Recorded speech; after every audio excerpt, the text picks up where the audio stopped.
tardes a todos y a todas. Vamos a iniciar con esta última mesa del Seminario de Derecho Internacional sobre Cambio Climático. La intención de esta mesa es justo la exposición de las relatorías que se tuvieron durante estos 3 días de trabajo del seminario. Como se mencionó al principio del seminario en la inauguración, México es un estado comprometido con el cumplimiento y el desarrollo del derecho internacional. Y como estado costero que podría verse afectado, tiene un especial interés en participar en estos procesos judiciales ante estos tribunales internacionales. Es por ello que la Secretaría de Relaciones Exteriores, principalmente la Consultoría Jurídica, junto con el Instituto de Investigaciones Jurídicas de la UNAM, organizamos este seminario de Derecho Internacional sobre Cambio Climático a fin de consolidar elementos para una postura nacional de México en la materia. En este sentido, se buscó justo hacer un espacio participativo para los diferentes sectores académicos, sociedad civil, función pública y científica sobre la problemática del cambio climático para nuestro país. Para ello, se buscó a expertos y expertas mexicanas, tanto en el ámbito jurídico como científico, que presentaran su conocimiento con un enfoque en México. Para dicho fin, se designaron, para este tema de las relatorías, se designaron 3 relatores por parte del Instituto de Investigaciones Jurídicas de la UNAM y 3 relatores por parte de la Consultoría Jurídica de la Secretaría de Relaciones Exteriores. Se dividieron en equipos de 2, uno de cada organización, para cada opinión consultiva, con el objetivo de recabar los comentarios, aspectos relevantes, cuestiones de interés para nuestro país de cada jornada que les tocó respectivamente. En esta sesión escucharemos las conclusiones a las que llegaron los relatores, las cuales servirán como insumos para la preparación de la postura y comentarios de México a las opiniones consultivas. Al final de las presentaciones daremos la palabra también a los participantes de manera presencial como en línea para comentarios adicionales. Dicho lo anterior, iniciaremos con el equipo de relatores que se enfocaron en las ponencias sobre la opinión consultiva ante el Tribunal Internacional de Derecho del Mar. Tienen la palabra Edgar y Emiliano, si gustan presentarse y posteriormente dar paso a sus comentarios y observaciones. Buenas tardes, gracias por habernos acompañado en estos 3 días de mucha actividad. Yo soy Emiliano Márquez, soy estudiante de Derecho en la UNAM y soy asistente de investigación aquí en el Instituto de Jurídica. Buenas tardes a todos, muchas gracias por acompañarnos. Mi nombre es Edgar Noriega y ahorita me encuentro como agregado diplomático en la Consultoría Jurídica y estoy trabajando en la Dirección de Derecho del Mar. Agradecemos al Instituto de Investigaciones Jurídicas por apoyarnos en la organización de este evento y en particular a Emiliano que me va a ayudar con esta relatoría. Creo que vamos a empezar. Les voy a describir un poco cuál va a ser el outline, la descripción de cómo voy a abordar los temas. En primer lugar, creo que es importante establecer que el cambio climático verdaderamente afecta los océanos y que en ese sentido el marco de la CONMEMAR es aplicable para buscar soluciones al respecto. Luego abordaremos cuestiones de jurisdicción y admisibilidad ante el Tribunal Internacional de Derecho del Mar. Después abordaremos un poco el derecho aplicable y la relación entre la CONMEMAR y el derecho ambiental que abordaremos de manera conjunta.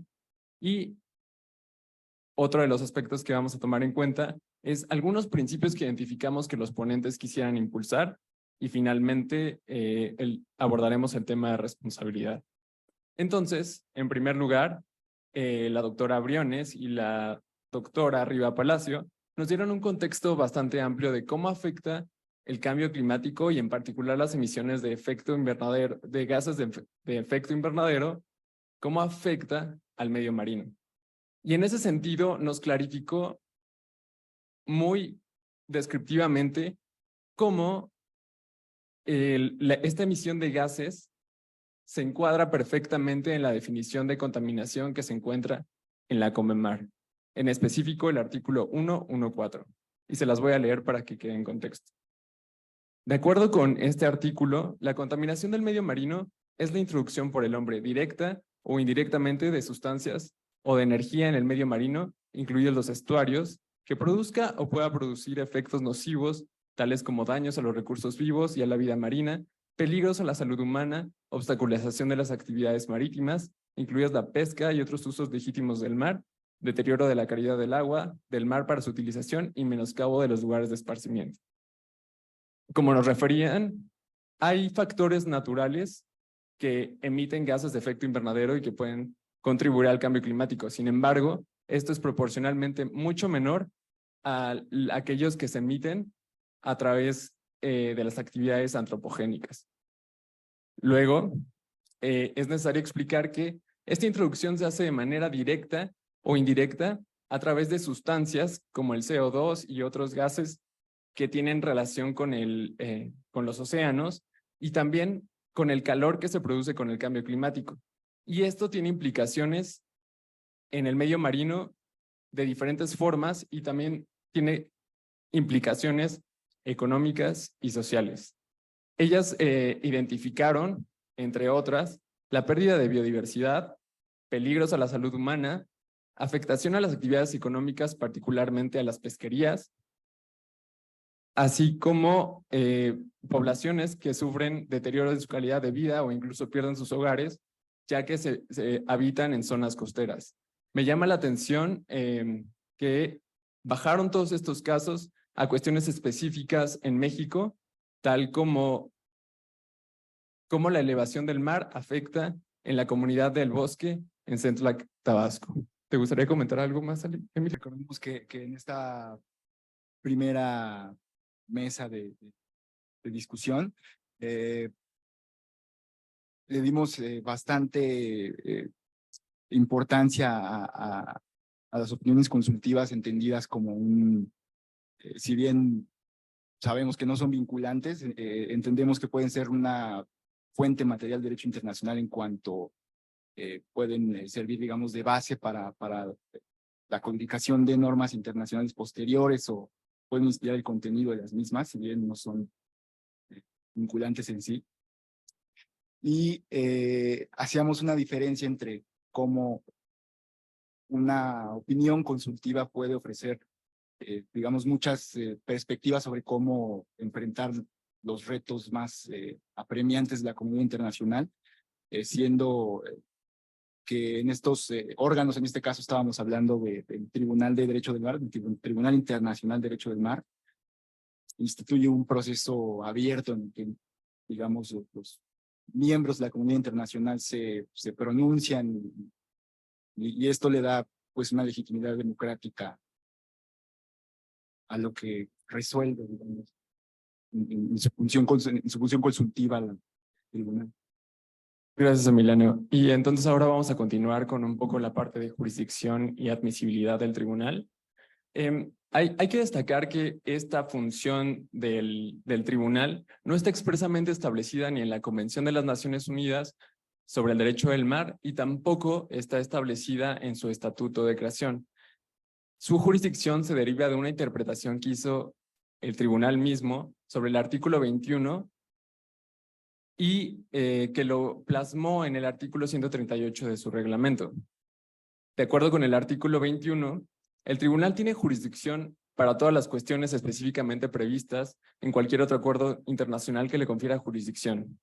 La expresión todas las cuestiones tiene un alcance más amplio que el término disputas. En ese sentido, el tribunal interpretó que efectivamente tenía una jurisdicción consultiva.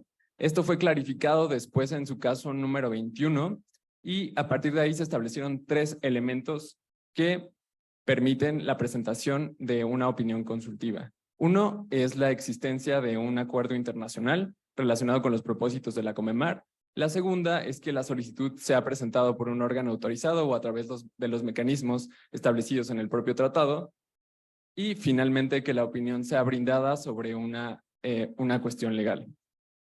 Es claro que COSIS, que es la organización que presentó su solicitud, ha reunido estos requisitos y por lo tanto muy pocos estados han establecido una opinión contraria de que el tribunal no tiene jurisdicción para poder revisar la solicitud de COSIS. Sin embargo, hay que tomar en cuenta que como no está establecido en la CONMEMAR y como tampoco está establecido en su estatuto, esto genera ciertas preguntas. Entonces, muchos estados, a pesar de reconocer que existe la jurisdicción, se han pronunciado durante estas audiencias orales y mediante sus presentaciones escritas que se están sometiendo al tribunal, que por favor aclare esta relación de los artículos para que le permite tener una jurisdicción consultiva.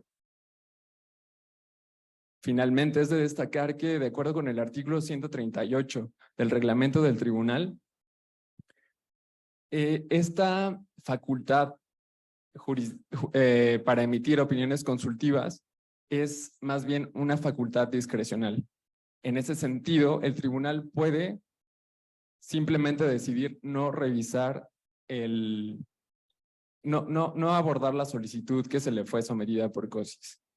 Sin embargo, si bien no existe jurisprudencia del tribunal, lo que sí hay antecedentes en la Corte Internacional de Justicia en los que se establece que en principio la Corte no puede rechazar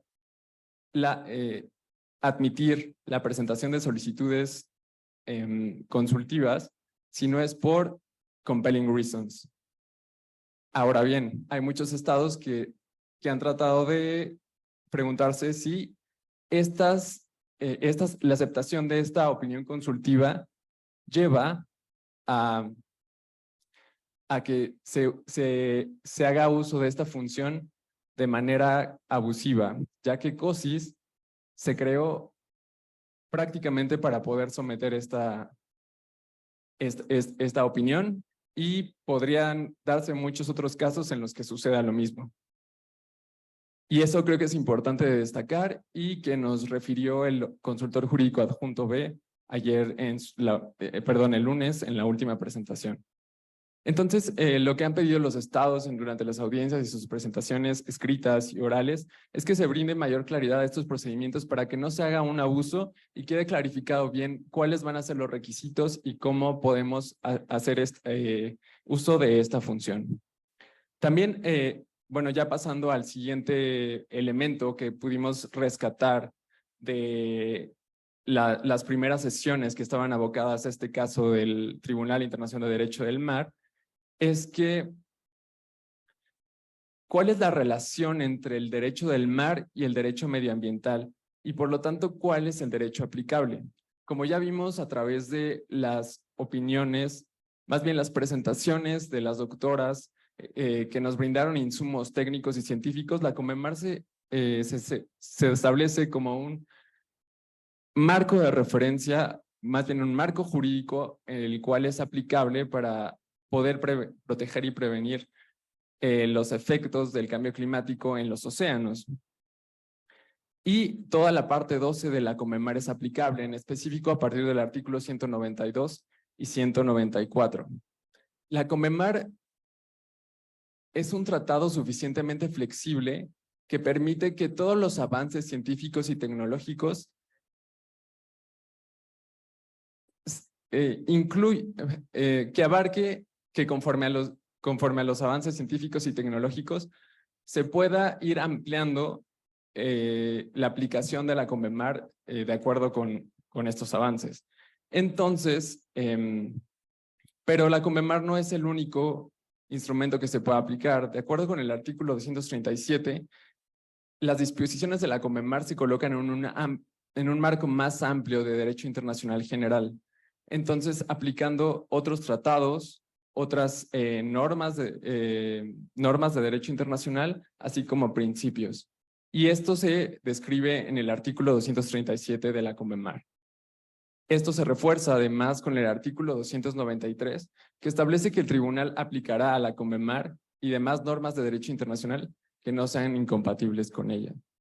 Pero para ello habrá que buscar qué principios y normas de derecho internacional que serían aplicables en el contexto de la CONVEMAR son aplicables, y que el tribunal no adopte un rol legislativo, sino que verdaderamente haga su función judicial. ¿Te gustaría agregar algo más?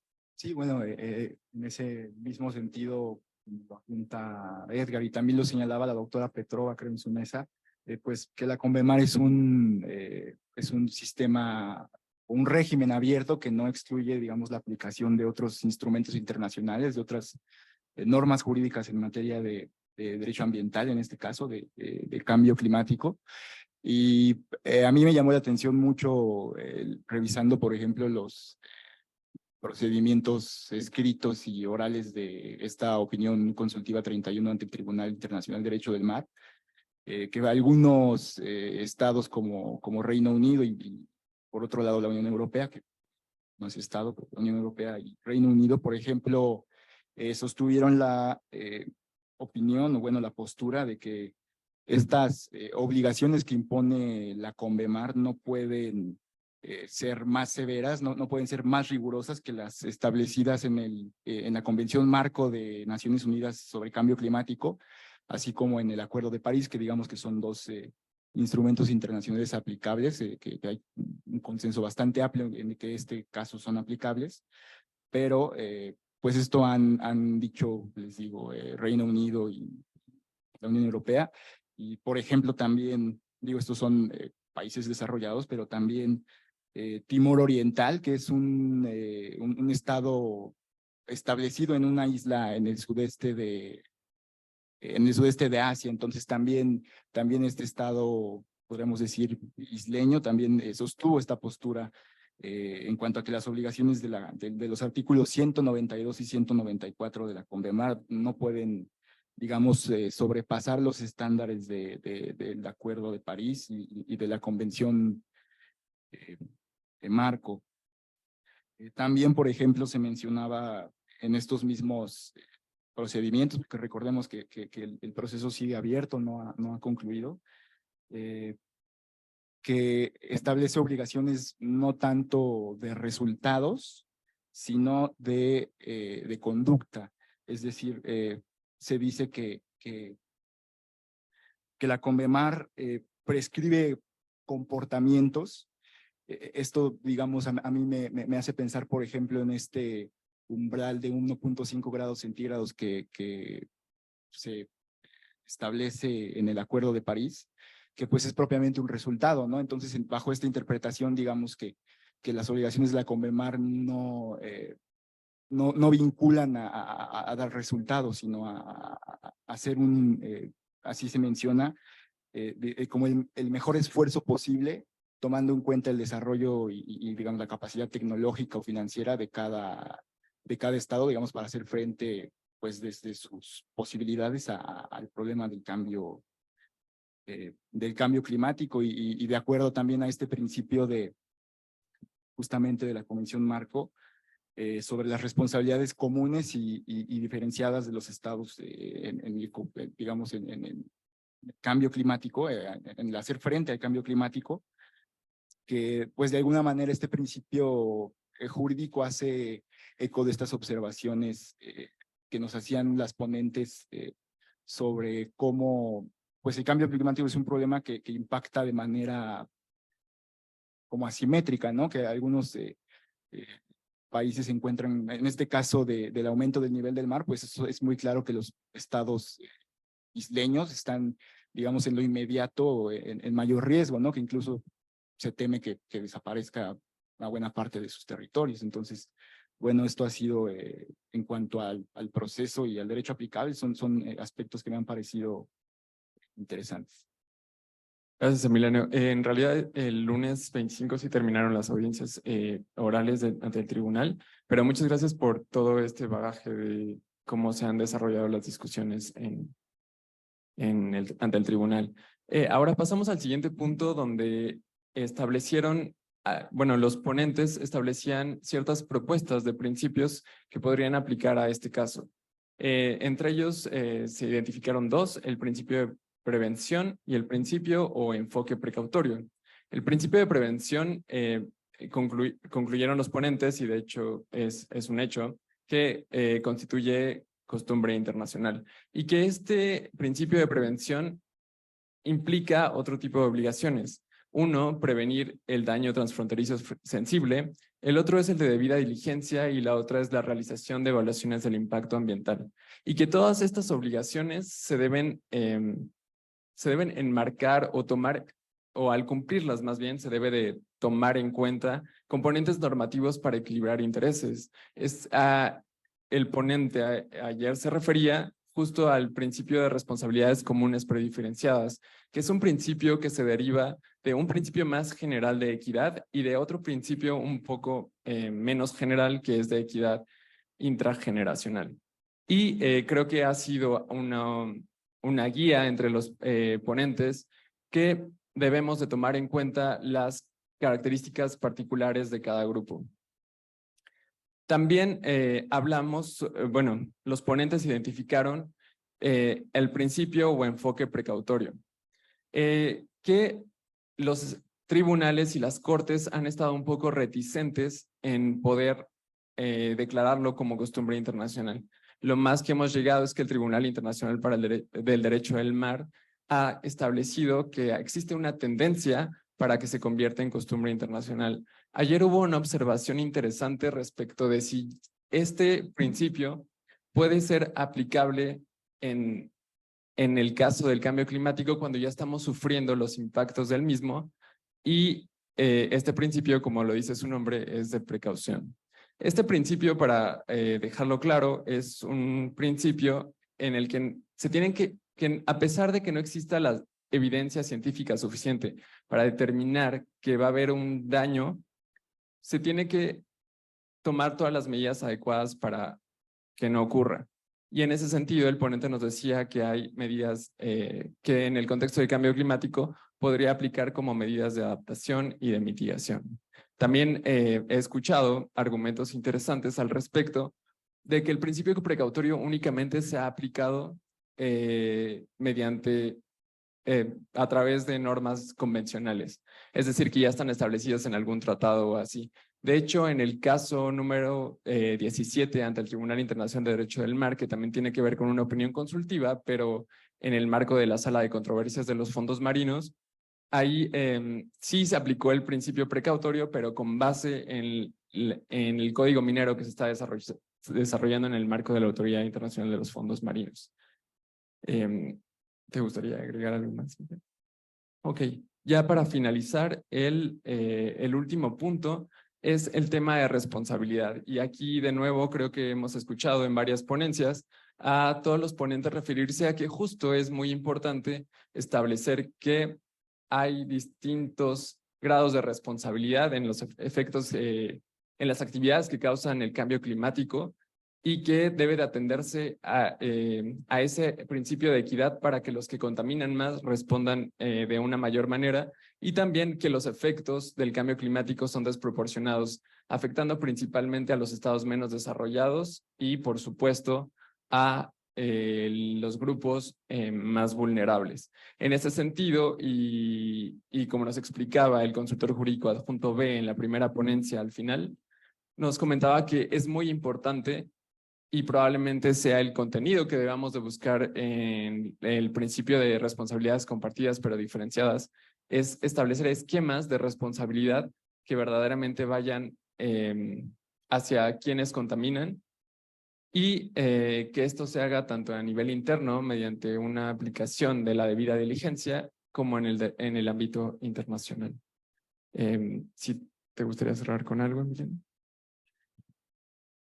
No, bueno, un poco en esa misma tesitura, pues es que se considera, bueno, en esta materia se habla de que justamente digamos que el estándar de debida diligencia se tiene que adaptar pues a estas capacidades diferenciadas de los estados para, como decía ya, para hacer frente al cambio climático. Esto, bueno, esto es ya una opinión personal, pero eso a veces también puede ser quizá o una base para digamos, justificar un esfuerzo quizá un poco menor, o unos estándares más laxos en cuanto a lo que se le exige, por ejemplo, a los agentes privados, pero pues es un principio importante y bueno, es algo que rescato.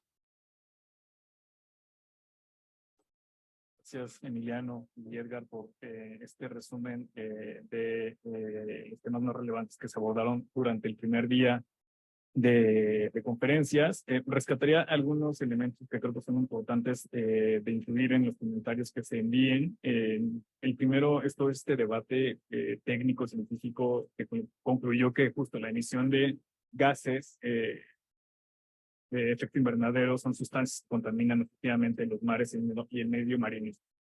Dos, la Corte tiene competencia y jurisdicción, tanto en materia como persona, para conocer del caso de la opinión consultiva. Y me parece interesante que hagan este ejercicio de las posturas que han adoptado otros estados en este ejercicio de audiencias que han cuestionado justamente la jurisdicción de la Corte y que si bien se ha hecho este cuestionamiento, es una facultad discrecional también del tribunal. Tres, en cuanto al derecho aplicable, importante mencionar que la parte 12 de la CONVEMAR da la opción de revisar este tema, particularmente incorporar otros instrumentos internacionales en materia de cambio climático. Cuatro, toda esta discusión sobre los principios que se pueden aplicar y que podrían argumentarse que son de costumbre internacional, como son el de prevención y el enfoque precautorio. Creo que aquí lo importante, habrá que destacar que la Corte tiene que dar la muestra de esas prácticas estatal y del reconocimiento de los estados como derecho de estos principios para llegar a esta conclusión. Y finalmente, el tema de la responsabilidad y efectos diferenciados y también la pertinencia de incluir la responsabilidad del sector privado. Estos serían los temas incluiríamos de manera general, a reserva de desarrollarlos más. Y bueno, con esto concluiríamos esta primera sección. Muchas gracias, Emiliano y Edgar. Ahora, en segundo lugar, pasaremos con el equipo de relatores enfocados en las mesas de la opinión consultiva sobre la Corte Internacional de Justicia. Adelante, tienen la palabra. ¿Qué tal? Buenas tardes. Un gusto estar aquí. Muchas gracias a la Secretaría de Relaciones Exteriores y a la Cancillería por poner este tema tan importante sobre la mesa.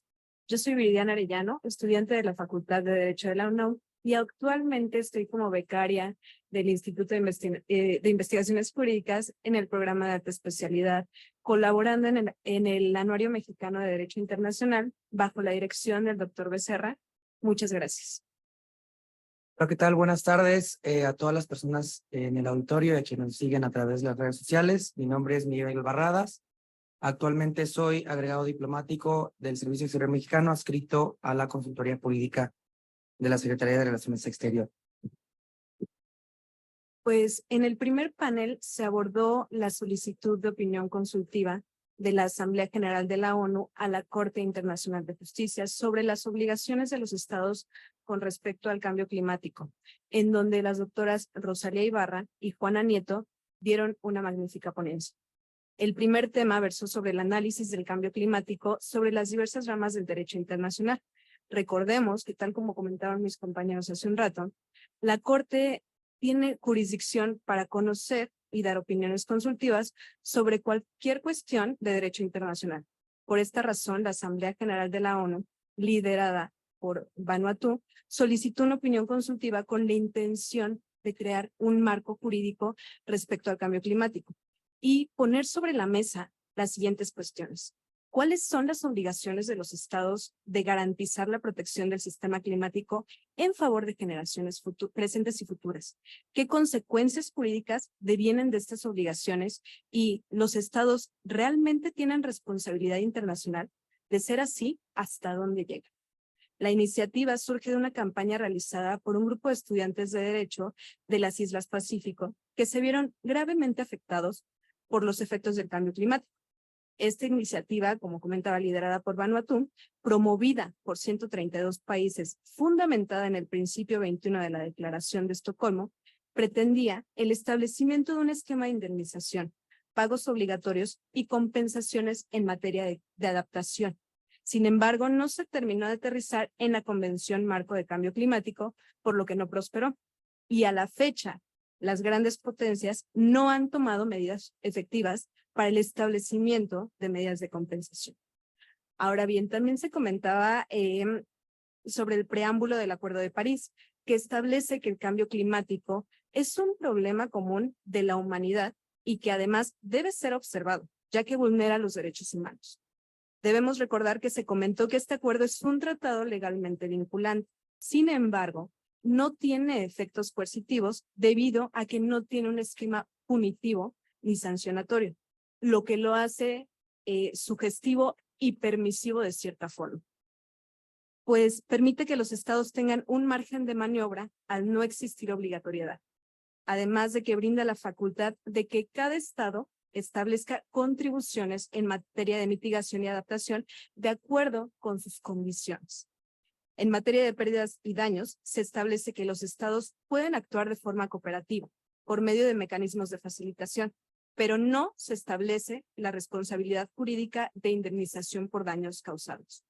Por otro lado, se establece también la obligación que tienen los países desarrollados de proporcionar recursos financieros, asistencia y cooperación a los países en vías de desarrollo, aunque esto es de forma voluntaria.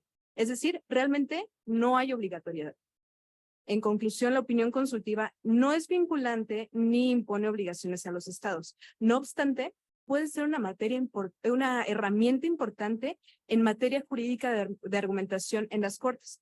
Finalmente, la doctora Ibarra nos invita a prestar especial atención a la COP28 que se llevará a cabo en Dubái, ya que se espera el arranque de un nuevo fondo en materia de pérdidas y daños, así como una guía de acción. En relación con el segundo tema, la simbiosis entre las emisiones antropogénicas de gases de efecto invernadero y el sistema climático y otros elementos del medio ambiente, se inició recordando que los efectos del cambio climático son cada vez más evidentes y constantes, aunque diferenciados dependiendo de las condiciones geográficas y las capacidades de adaptación de cada país. En este punto, los países en desarrollo se ven mayormente afectados, dado que tienen menores capacidades y, en consecuencia, son más vulnerables. Se refirió que el cambio climático puede ser definido como una modificación en el clima atribuido a la actividad humana, que altera la composición natural de la atmósfera. El cambio climático está sucediendo y hay evidencia para confirmarlo. A partir del inicio de la revolución industrial, las concentraciones de los gases de efecto invernadero han aumentado de manera constante debido al uso masivo de combustibles fósiles. En otras palabras, dado que las actividades humanas han aumentado considerablemente, se estima que el calentamiento global va a llegar a 1.5 grados centígrados entre 2030 y 2052 como consecuencia de estas emisiones antropogénicas. Por lo tanto, es posible afirmar que existe una relación entre el aumento de emisiones de gases de efecto invernadero y el aumento de la temperatura global. Se hizo referencia a que los impactos del cambio climático se pueden distinguir en eventos de comienzo lento y en eventos extremos. Algunos ejemplos de eventos de comienzo lento son la desertificación, la degradación de tierras, la salinización de mantos acuíferos, la pérdida de biodiversidad, el deshielo, entre otros. Ejemplos de eventos extremos son los ciclones, las mareas de tormenta, las inundaciones y las olas de calor. Adicionalmente, se distinguieron las principales fuentes emisoras de gases de efecto invernadero en el planeta, que son la industria, la agricultura, la ganadería, las actividades forestales, el cambio de uso de suelo, entre otras. De todas ellas, las fuentes que más emisiones producen son la generación de energía, el transporte y la actividad ganadera. Es precisamente en estos sectores donde se deberían buscar alternativas de desarrollo con opciones que generen menos gases de efecto invernadero. En todo caso, lo más importante es que el cambio climático tiene impactos en los océanos y en la criósfera, tales como el aumento en la temperatura, el aumento en el pH y efectos adversos en la oxigenación. En la criósfera, en específico, resaltan la disminución de la cobertura de nieve, de los glaciares y de los hielos perpetuos, que en conjunto tiene repercusiones en el aumento del nivel del mar. Esto, a su vez, da lugar a eventos extremos que se relacionan entre sí, además de que existen también impactos directos en ciudades costeras, en pequeñas islas y en zonas árticas. En conclusión, se afirmó que se necesitan medidas de adaptación para sobrevivir, ya que las emisiones antropogénicas tienen un impacto directo en la temperatura global y estas emisiones siguen y seguirán en aumento y sus impactos serán cada vez más evidentes.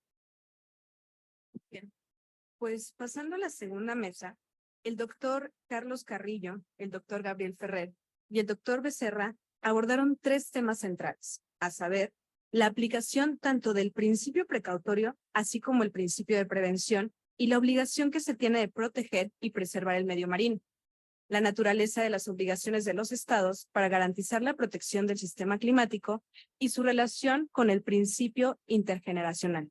Y por último, pero no menos importante, las consecuencias jurídicas por actos y omisiones de los estados que de alguna forma han causado daños significativos al sistema climático y en general al medio ambiente. Sin duda fueron temas muy interesantes. Sin embargo, me gustaría rescatar ciertos puntos. El cambio climático plantea una serie de desafíos complejos. Por ello, es de suma importancia que se aborde desde la perspectiva del derecho internacional.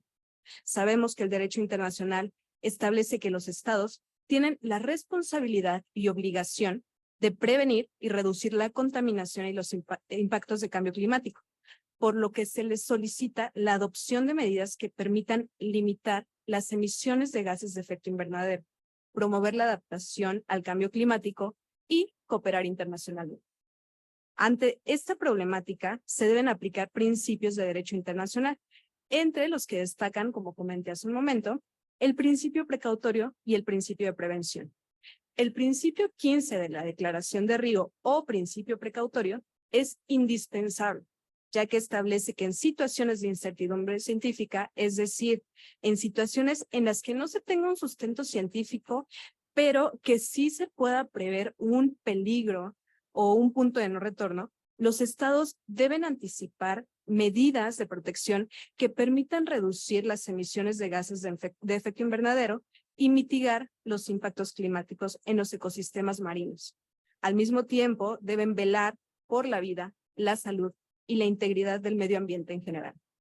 Ahora bien, respecto al principio 21 de la Declaración de Estocolmo o principio de prevención, se comentó que refleja tensión entre los principios de la Corte de Naciones Unidas.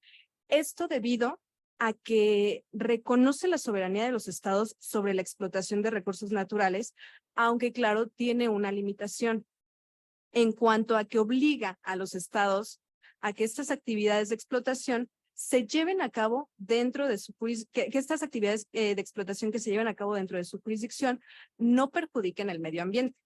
Ayer se comentaba que sin duda es factible que se aplique el principio de prevención en materia de cambio climático. Esto implicaría que los estados deben adoptar políticas públicas, reglamentos, leyes, entre otros. Y sobre todo, esta parte en donde los mismos estados se aseguren de que las entidades públicas y privadas estén cumpliendo con estos mandatos. Aunado a esto, los estados tienen la obligación de realizar una evaluación de impacto ambiental y de las actividades que por motivos razonables puedan ocasionar daños o causar contaminación en el medio ambiente.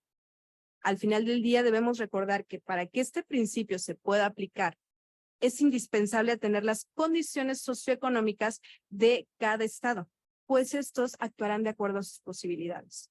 Siguiendo sobre la misma línea, se habló del principio intergeneracional, el cual hace referencia a la idea de que todo lo que hacemos en la actualidad debe ser con plena conciencia de las necesidades y derechos de las generaciones futuras.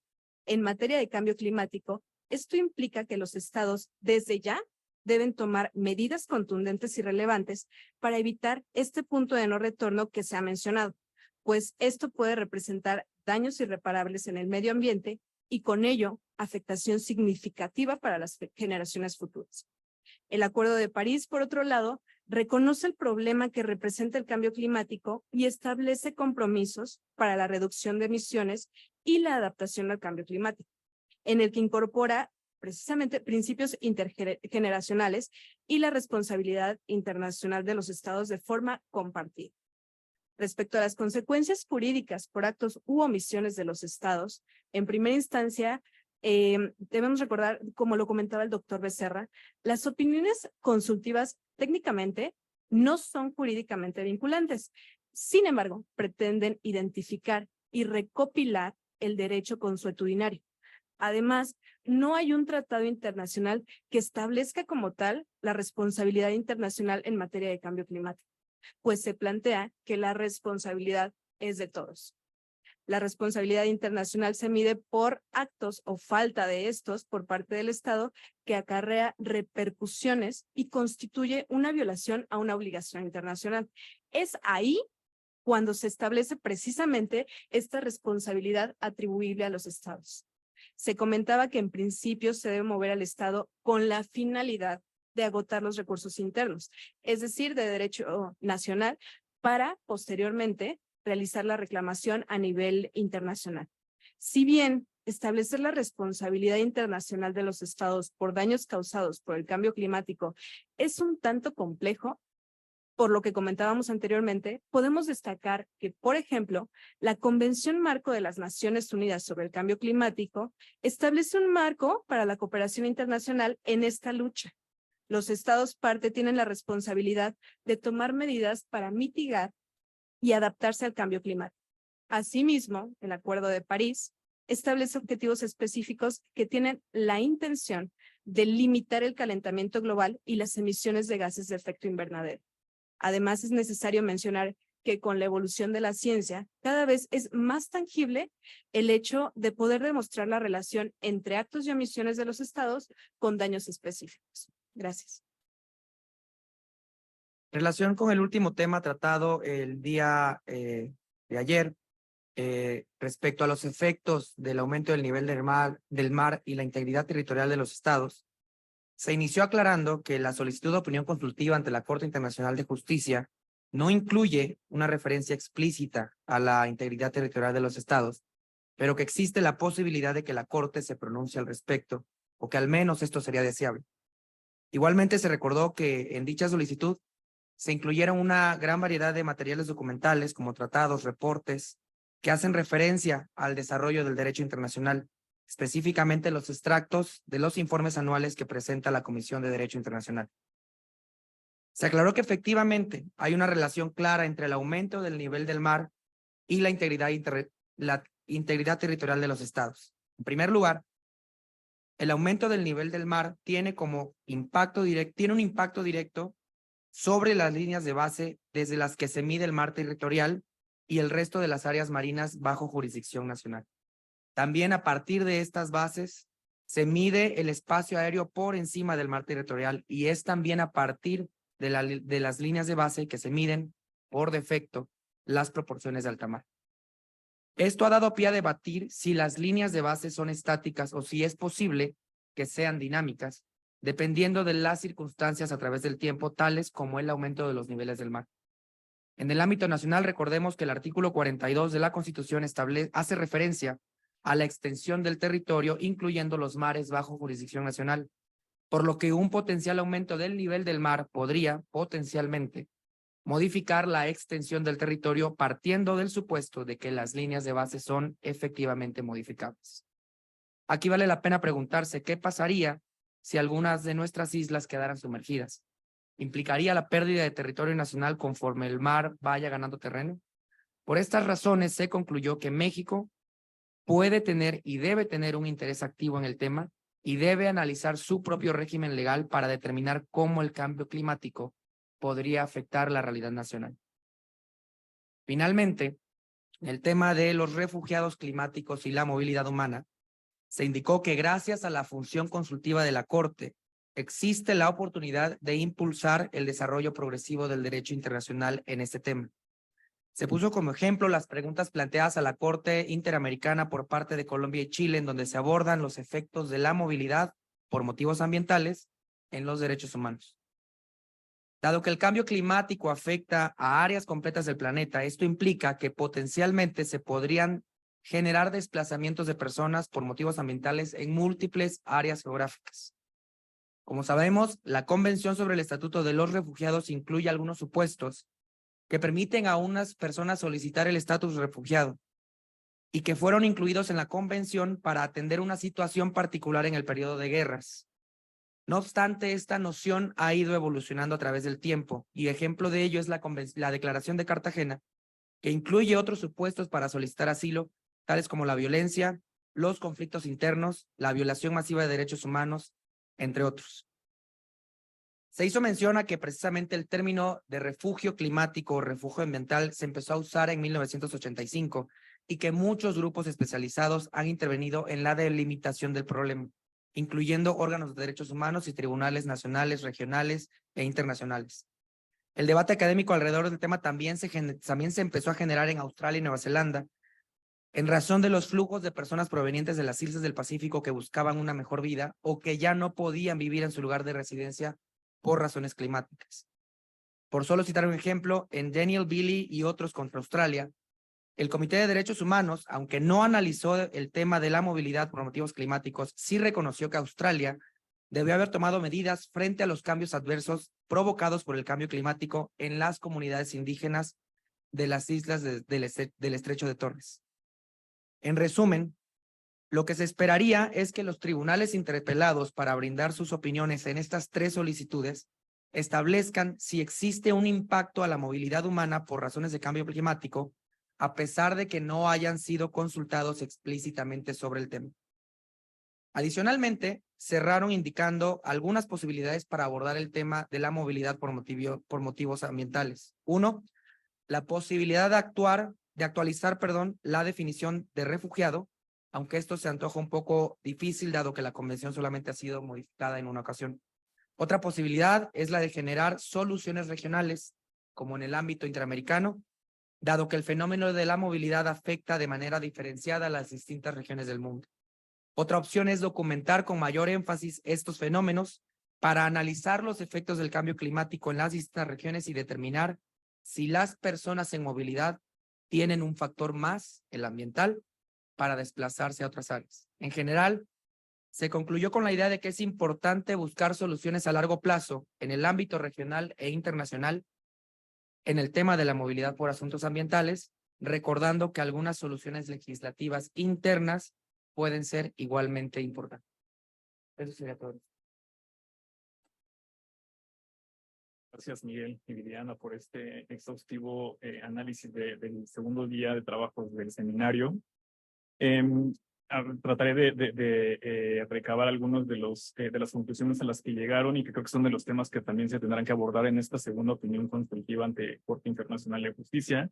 En primer lugar, me parece interesante que no se cuestiona, en este caso, como se hace con el Tribunal del Mar, la jurisdicción de la Corte. O sea, por el contrario, se reconoce que su jurisdicción es muchísimo más amplia y que puede incluir otras ramas del derecho internacional, como es el derecho internacional de los derechos humanos, el derecho ambiental, el derecho de los refugiados y el derecho de la responsabilidad de los estados, entre otros.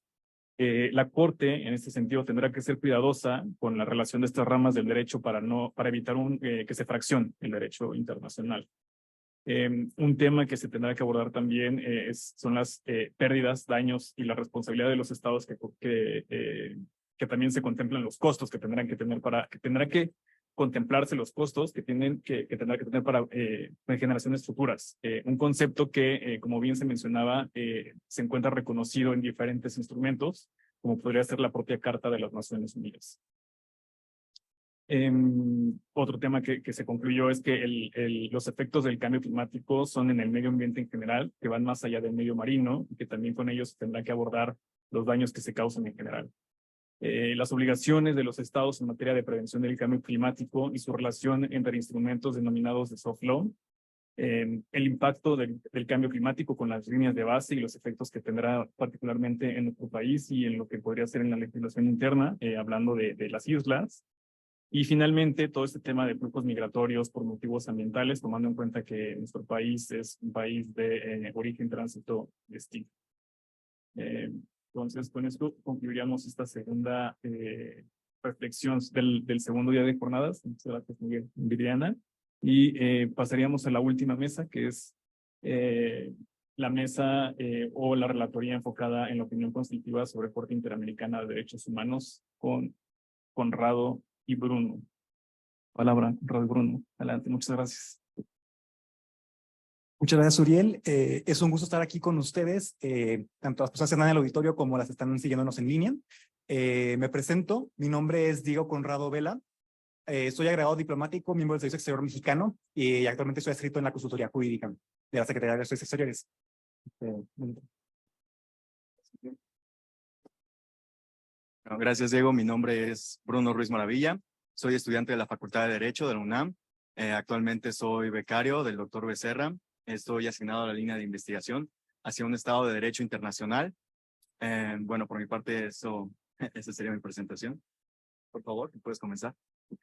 Pues bien, en nuestra relatoria lo que queremos hacer es presentarles brevemente lo que se estuvo, todo lo que se presentó el día de hoy. Tuvimos dos grandes paneles donde abordamos perspectivas desde el ámbito académico, desde el ámbito también de sociedad civil, muy importante, así como también de un experto de organizaciones internacionales.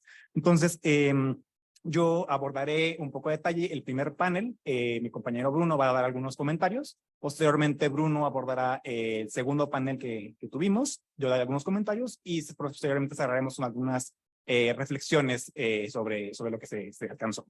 Entonces, el primer panel que tuvimos hoy en la mañana fue sobre la solicitud de la opinión consultiva a la Corte Interamericana de Derechos Humanos sobre emergencia climática y derechos humanos.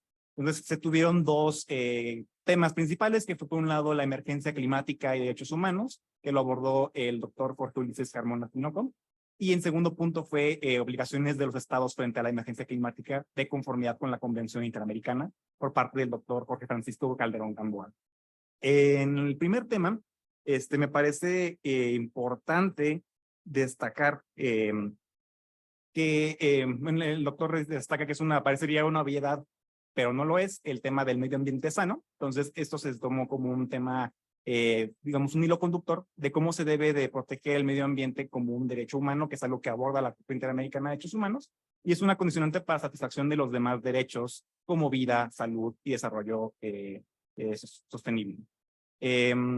Se considera que la opinión consultiva planteada se aborda, es factible debido a que se cuenta con artículos que lo permiten, desde el artículo 64.1 de la Convención Americana de Derechos Humanos y artículos de 70, 71, 73 y 75 sobre el reglamento de la Corte.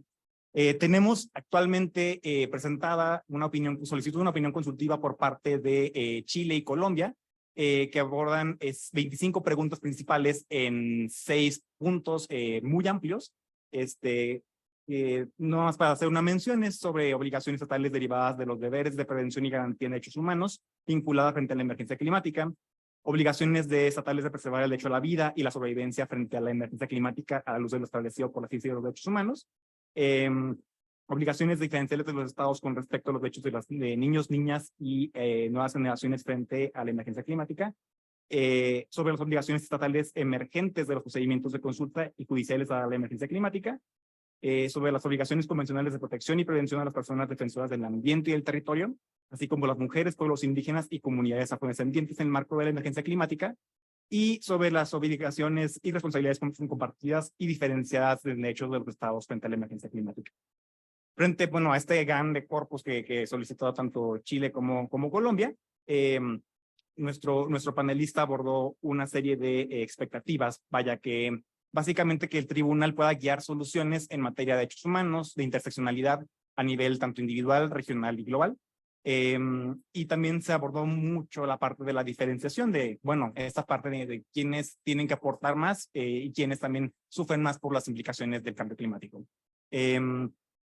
Y entre las, digamos, las preguntas que plantean, que son estas 25 en esos 6 rubros que ya mencioné, se encierran algunas peticiones de principios que se gustarían fomentar para progresar también en la materia del derecho interamericano. Y básicamente se le pide al tribunal esclarecer obligaciones y alcances. Contrario, por ejemplo, a lo que vimos en el Tribunal del Derecho del Mar, se reconoce que pues se reconocen las obligaciones que tenemos los que tienen los estados en materia de cambio climático y derechos humanos, pero más bien se quiere reconocer qué tanto es el alcance que se tiene. Y el posible resultado que considera nuestro panelista, el doctor Jorge, es una guía mínima de actuación para los estados con perspectiva de derechos humanos, que cuente con una opinión pues, autoritativa y legítima para poder progresar a acuerdos venideros y que pueda servir como base para también legislación interna. Y a nivel de algunas consideraciones que él plantea pues básicamente es considerar directrices operacionales en derechos humanos en desastres naturales. Se considera que ya tenemos un corpus avanzado por parte de la Corte que se pueden aprovechar en este tema y que hay algunos temas que se quedaron un poco en el tintero que se tendrían que poder respetar. así como prácticas óptimas de promoción y protección de derechos humanos posterior a desastres naturales que ya existen. Y también se reconoce el tema de la responsabilidad de las empresas como actores clave en temas de contaminación y cambio climático, y cómo tendríamos que hacer notar también desde la posición de la postura que pueda presentar México al respecto.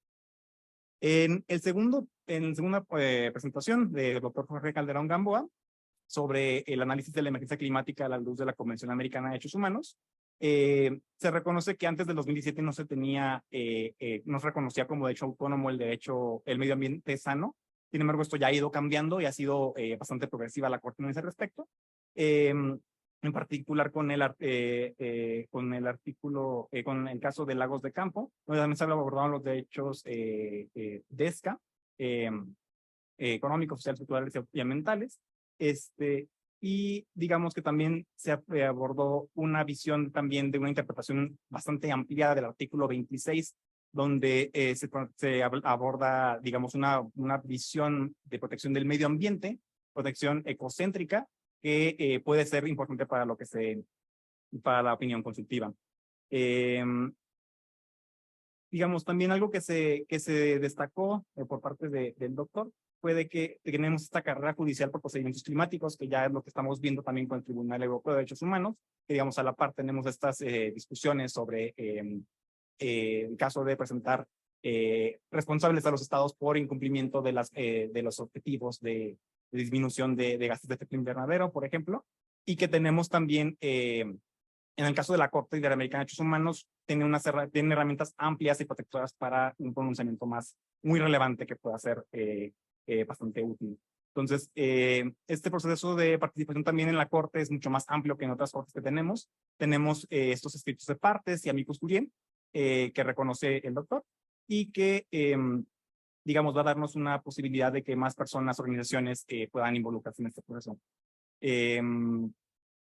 Y bueno, también otra cosa que destacó el doctor fue que ya se han dado pasos al respecto bastante importantes en materia de esta temática, de hecho, el medio ambiente sano, por ejemplo, y destacó la opinión consultiva 23 de 2017, donde se tutela el artículo 26 de la Convención Americana de Derechos Humanos, y se protege también a la naturaleza en sí, que era lo que ya mencionaba de este contenido. Vaya, en el reconocimiento también se destacan obligaciones específicas en materia de daños transfronterizos, como la prevención, el principio precautorio y la obligación de la cooperación, que también mis compañeros abordaron un poco más a detalle después, en otros días. Y finalmente, en materia de corpus juris de interpretación, el Estado de Derecho Internacional, tenemos una serie ya de opiniones consultivas que van a ser útiles para lo que viene en esta sesión, bueno, en esta opinión consultiva posterior. Y como reflexiones finales que destacó el doctor, fue que se da esta oportunidad de fortalecer el medio ambiente como hecho autónomo y la opinión consultiva, y también progresar lo que se trabajó en la opinión consultiva 23 de 2017, para perfeccionar los estándares, y que podemos tener temas novedosos varios, como el abordaje del cambio climático como violación difusa, potencial colectiva y compartida, estándares de mitigación, adaptación y resiliencia, así como responsabilidades compartidas por diferenciadas entre estados, y también la parte de los casos de loss and damage. Desde este punto, vaya, este es como, digamos, un poco del cierre del primer panel. No sé si puedas aportarme también con el colaborador. Claro, gracias, Diego. Bueno, yo en lo personal, algo que quiero destacar mucho de esta primera mesa, de que ambos doctores nos pudieron ilustrar, es de que la Corte Interamericana es la que tiene más herramientas o posee el marco de protección más amplio frente a las otras 4 existentes bueno, para combatir y regular justamente todo este problema del cambio climático en conjunto con los derechos humanos. Bueno, ya algo también que tenemos que destacar es de que la región americana tiene bastante oportunidad de lograr el cambio, ya que estamos bastante adelantados, gracias a que la Corte Interamericana tiene bastantes herramientas para dar soluciones a esta materia. También algunas de las sugerencias o últimas ideas que compartió el doctor Jorge Francisco Calderón Gamboa fue el abordaje ecosistémico y no antropológico de todo de todo esto del cambio climático y el combatir esto.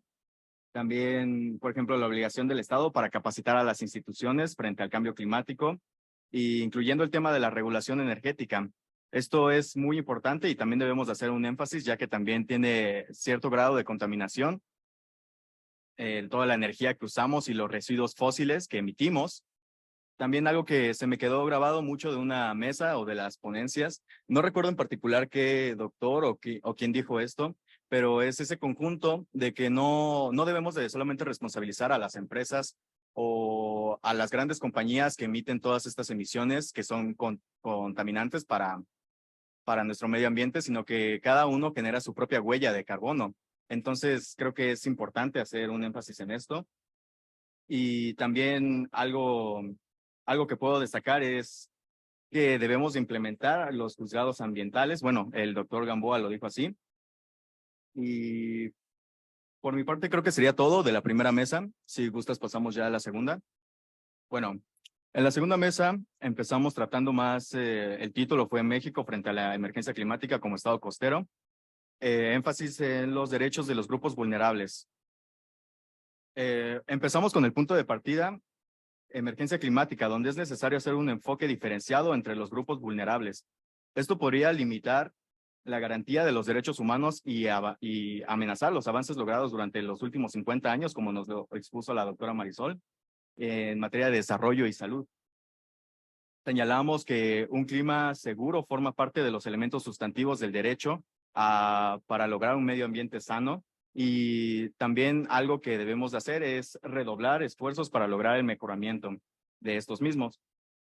Bueno, mencionamos también algunas resoluciones del Consejo de Derechos Humanos de las Naciones Unidas relativas al cambio climático, y aquí hicimos un apartado punto por punto de la amenaza inmediata y de gran alcance que existe para toda la humanidad en no cuidar, como anteriormente dije, las huellas de carbono. También algo destacable es que existen diferentes tipos de cambio climático, ya que se dañan distintos ecosistemas, como, o sea, no solamente nos limitamos a esto el derretimiento de los glaciares y de los polos, sino que también existen otros cambios como las sequías, los deslaves, incendios, entre otros fenómenos que podemos encontrar, pero que finalmente son a raíz de todo lo que el ser humano estamos haciéndole al planeta. También la construcción del riesgo multifactorial. Bueno, aquí se implementaron diferentes políticas de adaptación climática para la reducción de riesgos de desastres, y así como los factores de vulnerabilidad. Aquí la doctora mencionó la ubicación geográfica. Bueno, aquí más bien hicimos como un detenimiento por punto de cómo la ubicación geográfica puede ser una desventaja que se nos presenta. Sin embargo, pues aquí ya quedamos más, por así decirlo, como expuestos, ya que no podemos cambiar el régimen geográfico bajo el que estamos, sino que simplemente debemos de intentar hacer algo en donde nos tocó nacer. También, bueno, los medios económicos, ambientales y sociales. Esta ponencia se relacionó más justamente con el ámbito social. Los estados marginados los mencionaron también, como Chiapas, Oaxaca, Tabasco, donde se presenta discriminación, exclusión y pobreza extrema. También del cambio climático, donde obviamente a lo largo de estos 3 días se mencionó que es una realidad que ya es una emergencia, en donde debemos de darle una solución pero que permee la política pública, así como crear, promover y ampliar el marco jurídico orientado a la gestión integral del riesgo. También debemos de hacer un enfoque con acciones comunes pero diferenciadas, y esto radica más en que cada sector geográfico y cada comunidad y cada sistema tiene una solución diferente para cada uno. Entonces no podemos darle la misma solución a todos, sino que debemos hacerlo punto por punto para que podamos implementar la mejoría de todo este cambio, bueno, de toda esta emergencia climática que se nos presenta. También se presentó la propuesta que en lo personal a mí me parece muy interesante, que es la elaboración de un atlas de riesgo Esto para elaborar los planes de desarrollo urbano, así como programas de fortalecimiento de capacidades y planes de protección y contingencia en los destinos turísticos. También los enfoques sistémicos de las medidas de adaptación y la importancia que tienen a lo largo igual se mencionó la importancia de los acuerdos de Escazú y cómo ha ayudado a los estados que lo han firmado y unido y tener beneficios como el acceso a la información, la participación pública y el acceso a la justicia, que la doctora mencionó que antes de recurrir al acceso a la justicia debemos de priorizar estos dos primeros enfoques a manera de prevención, que sería más fácil que simplemente priorizar el enfoque de la justicia. También involucrar a la gente en la gestión del riesgo a través de capacitaciones, es decir, no solamente dejarle todo el trabajo a las autoridades, sino también que los ciudadanos puedan responder de alguna manera frente a esto. Y bueno, en general, creemos que México tiene una ardua tarea con el cambio climático y aún implementándolo en los grupos vulnerables. Creo que todavía es un campo que necesita más estudio y que necesitamos más énfasis en él. Pasamos a la segunda ponente en la misma mesa. Aquí fueron las afectaciones de los derechos de mujeres, niños y la juventud en general.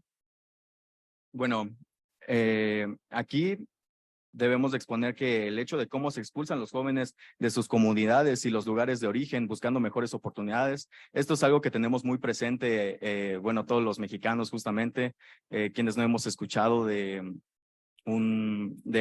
casos así de desplazamiento, gracias a que aquí no surgen las oportunidades.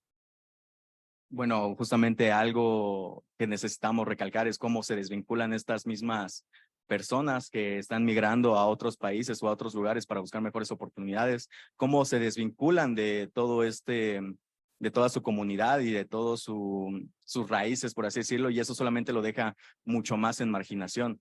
Digamos que de por sí estas comunidades a veces son un poco olvidadas por las personas que son ajenas a ellas, una vez que las mismas personas que salen de ellas también las olvidan, pues esto es algo muy lamentable, la verdad. También debemos de reforzar el enfoque interseccional al momento de medir las vulnerabilidades, ya que es preciso actuar desde una concepción de las múltiples dimensiones que constituyen la desigualdad.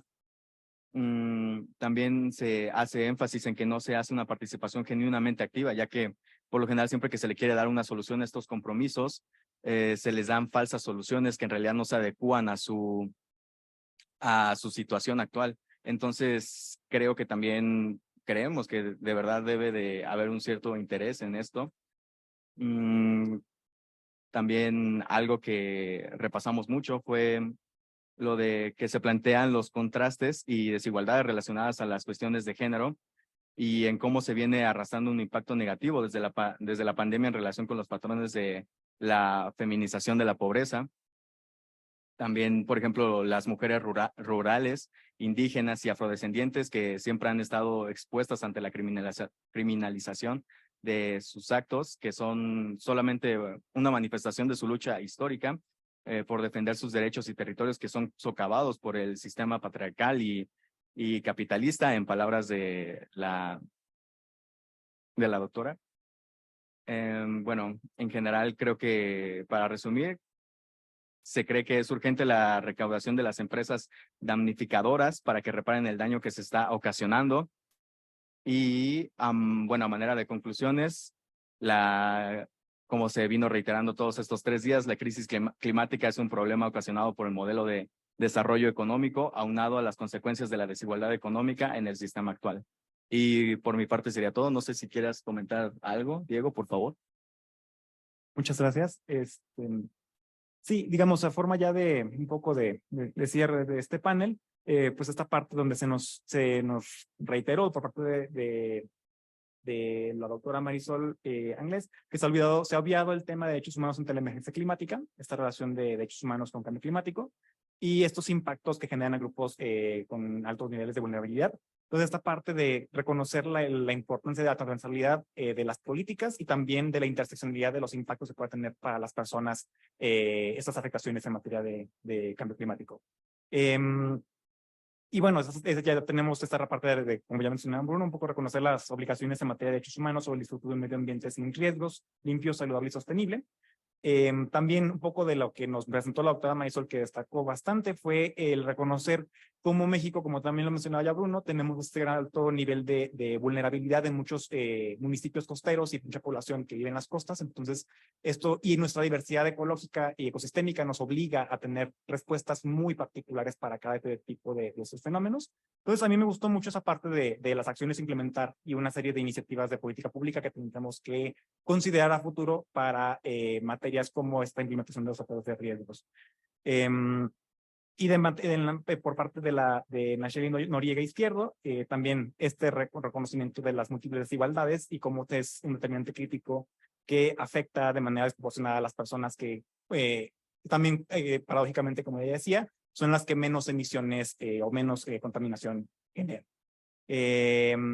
Y también destacar un poco de como estas recomendaciones puntuales de la pregunta 2A nos mencionaba Nacheli sobre el convenio de 169 de la OIT, donde los estados debemos de cumplirlo y consultar también la consulta a los pueblos indígenas, de considerarlo eso también como parte de lo que tendríamos que hacer para atender o lo que se podrá considerar que se pueda reconocer para la parte de la opinión consultiva. Y digamos, ya para pasar a este cierre, quisiera también exponer algunas reflexiones, unos 3, 4 puntos. Digamos, lo que las y los ponentes mencionaron fue de que la Corte Interamericana de Derechos Humanos tiene una gran oportunidad para progresar el derecho internacional, el derecho interamericano, que también es algo que a la Corte le tiene un gran interés al respecto. México tiene o debe sumar visiones que integren género e interseccionalidad, fue también a lo que se nos hizo mucho hincapié en sus aportaciones. La crisis climática tendrá impactos diferenciados que requerirá acciones personalizadas o customizadas, como lo vemos en el caso de los múltiples municipios que tienen diferentes retos, que pueden ser desde inundaciones hasta sequías, que son muy distintos dentro del territorio nacional.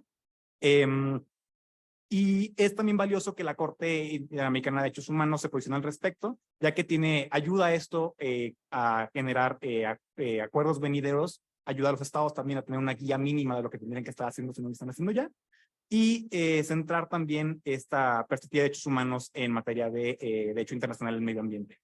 Y no sé si alguna reflexión o cierre.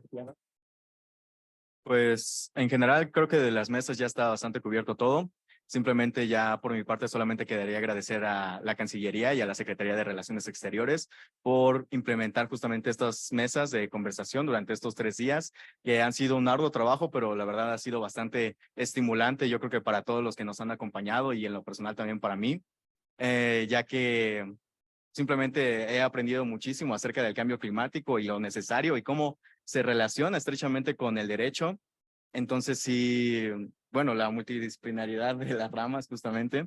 Entonces, no queda nada más de mi parte más que agradecer, si me permito, en nombre del Instituto de Investigaciones Jurídicas, por mis compañeros igual que hicieron la relatoría, y eso sería todo. Gracias, Diego. Bruno, pues entonces por nuestra parte eso sería todo. Gracias, Diego y Bruno, por esta resumen del tercer día de trabajos del seminario.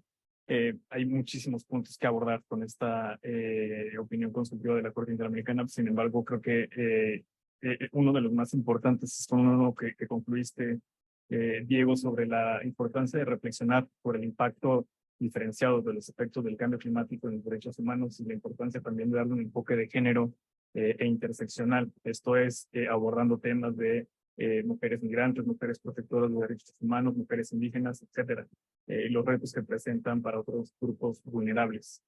En materia de derechos humanos también creo que es de las áreas del derecho internacional en donde más se ha desarrollado este tema, particularmente por la Corte Interamericana a partir de 2017, reconociendo el derecho a un ambiente sano como derecho autónomo. Y justo en este sentido creo que hay mucha información y muchos materiales, como lo destacaban los expertos, de los cuales los estados, particularmente México, podrá hacerse mano para incluirlo en sus comentarios. Y también la importancia de dar un enfoque de este tema con derechos económicos, sociales y culturales. Entonces, con esto concluiríamos este ejercicio de relatorías. En el chat de Zoom dejaremos algunos correos electrónicos de la consultoría jurídica en caso de que se desee enviar comentarios adicionales.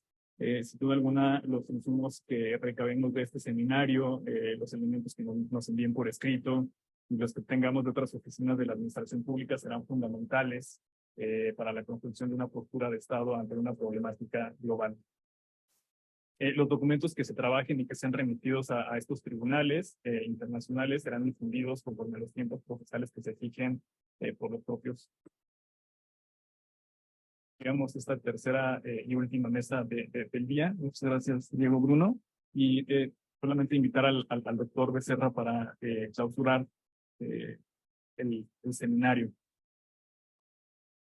Muchísimas gracias, doctor Becerra, por acompañarnos para clausurar. Solamente antes de finalizar, destacar que la próxima fecha límite que tenemos para presentar opiniones y comentarios a la opinión consultiva es el 18 de octubre para la Corte Interamericana. En enero tendremos también la fecha límite para la opinión consultiva de la Corte Internacional de Justicia.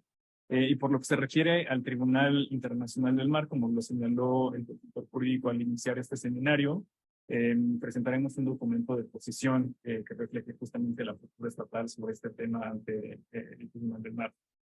Por parte de la consultoría jurídica y del Instituto de Investigaciones Jurídicas, también analizaremos la posibilidad de generar nuevos espacios que den seguimiento a los ¿no? Destacando que las ponencias quedarán en línea en el canal de YouTube del Instituto para que se puedan consultar nuevamente. Y bueno, por parte de la Consultoría Jurídica de la Secretaría de Relaciones Exteriores, para concluir este seminario, agradecemos el invaluable apoyo del doctor Manuel Becerra, del Instituto de Investigaciones Jurídicas de la UNAM, también de los compañeros Emiliano, Viriana y Bruno por el apoyo brindado para realizar este evento. Y igual agradecer la participación de todos los ponentes y participantes, tanto en línea como de manera presencial.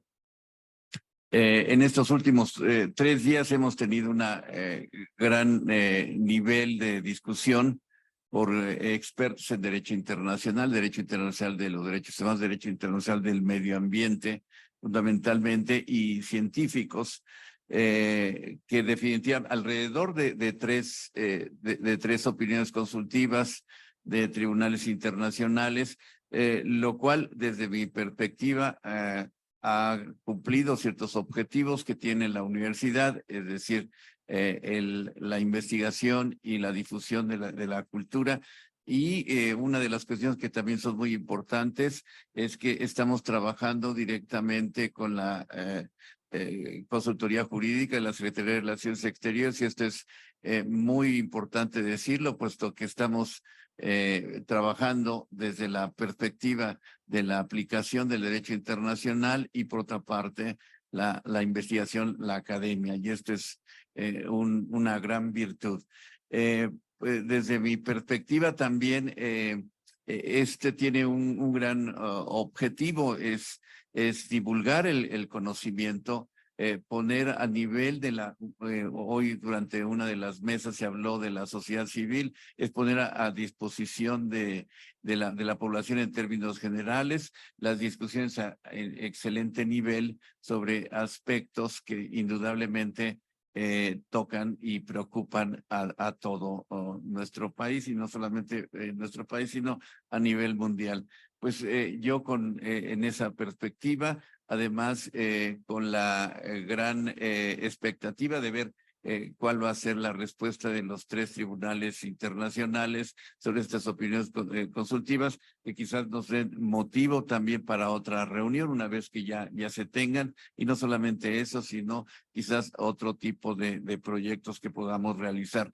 Pues muchísimas gracias, y por parte del Instituto de Investigaciones Jurídicas doy las gracias a la Secretaría de Relaciones Exteriores y a todo el público que nos acompañó en estos últimos 3 días. Buenas tardes y buen provecho. Perdón, nada más un reconocimiento especial a todo el equipo de la consultoría, también a Edgar, Ana, Leo, Conrado, Miguel y Rubén por todo el apoyo que brindaron para la organización del evento también. Muchas gracias. Excelente tarde.